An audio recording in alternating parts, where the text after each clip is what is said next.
Hey everyone, welcome to this explainer. If you're gearing up for your Component 2 Life and Death exam, you are literally in the perfect place. Today, we're building an essential, totally impartial study guide focused on a massive topic, the Catholic Church's teachings on end-of-life ethics. We're going to stick strictly to the source material to map out exactly what the Church teaches, why they teach it, and how they define the key terms. My absolute goal today is to give you a clear, structured understanding of this material so you can walk into that exam room with total confidence. Let's get right into it. So here's our roadmap for today. We'll start with the end-of-life challenge, dive into Evangelium Vitae, define palliative care, check out how hospices uphold human dignity, and finally, contrast pain relief versus death. All right, let's jump right into Section 1, the end-of-life challenge. To really grasp the ethical frameworks we're studying today, we first have to acknowledge a tough, universal human reality. For people dealing with significant life-limiting illnesses, think cancer or progressive conditions like motor neuron disease, the lead up to death can be incredibly long, and honestly, it can be extremely painful. It's a heavy burden. It's exactly this profound reality of human suffering that actually forces us to ask these massive ethical questions in the first place, and it sets the stage for how the Catholic Church responds. But before we can really unpack the ethical arguments, we absolutely need to get our definitions straight. Euthanasia is defined as deliberate actions taken to end a life before natural death occurs. Now, for your exam, precision is a big deal here. The absolute keyword is deliberate. We're talking about an active, intentional step taken to end a life prior to when natural death would have organically happened. Okay, moving right along to Section 2, Euthanasia in Evangelium Vitae. Now, here is a crucial piece of source authority that you are definitely going to want to drop into your exam answers. In 1995, Pope John Paul II wrote, and I quote, "I confirm that euthanasia is a grave violation of the law of God, since it is the deliberate and morally unacceptable killing of a human person." End quote. That's straight from Evangelium Vitae's section 65. It's a highly definitive, unequivocal statement from the magisterium that represents the Church's core teaching.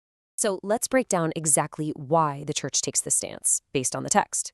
Well, first off, they teach that it violates the literal law of God, specifically referencing the Ten Commandments. Second, it breaks the principle of the sanctity of life. That's their foundational belief that all human life is totally sacred and holy. Third, the doctrine teaches it goes completely against natural law. And finally, Pope John Paul II explicitly stated that euthanasia carries the exact same intention as suicide or murder. This whole multi-layered theological argument, that is the foundation of why the Church rejects euthanasia. But that begs a really important question, right? If the Church strictly rejects deliberate actions to end a life early, how on earth do they suggest we handle that real, agonizing terminal pain we talked about at the beginning? They aren't just ignoring the suffering. So what is the alternative they actively support? That alternative brings us to Section 3, Defining Palliative Care. According to the NHS, palliative care is a medical approach that improves the quality of life for patients with life-limiting illnesses by preventing and relieving physical, psychosocial, or spiritual suffering. Now, what's really fascinating here is the sheer scope of that care. Notice it's not just about physical pain. It's an entirely holistic approach that aims to treat psychosocial and spiritual distress too, treating the whole person.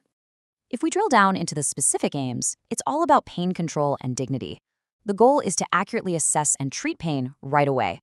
Medication is provided specifically to reduce that pain. But crucially, it's about enabling the person to retain as much dignity and keep their quality of life as high as possible right up until natural death actually occurs. The focus is 100% on care and comfort, not on ending the life itself. Right, let's look at Section 4, Hospices Upholding Human Dignity. So where does this type of care actually happen in the real world? Well, hospices are basically palliative care in action. These are environments guided by doctors to provide that essential pain relief, amazing nursing care, and just everyday practical help. They are literally built to uphold the human dignity that the Church emphasizes so heavily, supporting the individual fully until a natural death happens. And if we bounce back to Evangelium Vitae for a second, Pope John Paul II explicitly backed this up. He stated that palliative care is an absolutely appropriate way of relieving pain because it respects the integral value of every single person. Plus, and this is a big one, the document supports a patient's right to say no to treatment that is unreasonably burdensome. It affirms that maintaining dignity is just a fundamental part of proper care. It aligns perfectly with the belief in the sanctity of life. Okay, final stretch. Section 5, Intent. Pain relief versus death. This is where we get into the really nuanced stuff that examiners absolutely love. It is all about comparing intent versus outcome. With euthanasia, the primary intent is deliberate killing, the action is ending life early, and the church totally rejects it because it violates God's law. On the flip side, with palliative care, the primary intent is relieving suffering, the action is providing medication and support, and the church actively supports it because it upholds human dignity. It is a complete night and day difference in intent. Let's unpack this ethical nuance just a little bit more, because it's often called the doctrine of double effect. The sources note that sometimes strong pain medication might unintentionally make death happen sooner. But the church draws a hard line here.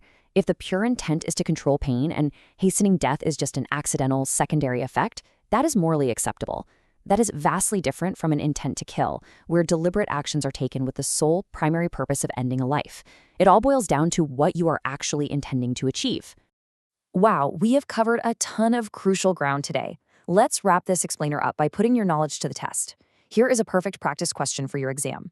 Based on Evangelium Vitae, describe why the magisterium teaches euthanasia is wrong, and contrast this with their view on palliative care. Try using the exact structured arguments, definitions, and quotes we just went over to build your answer. You've got this. Thanks so much for joining me today. Keep up the great studying and good luck on that exam.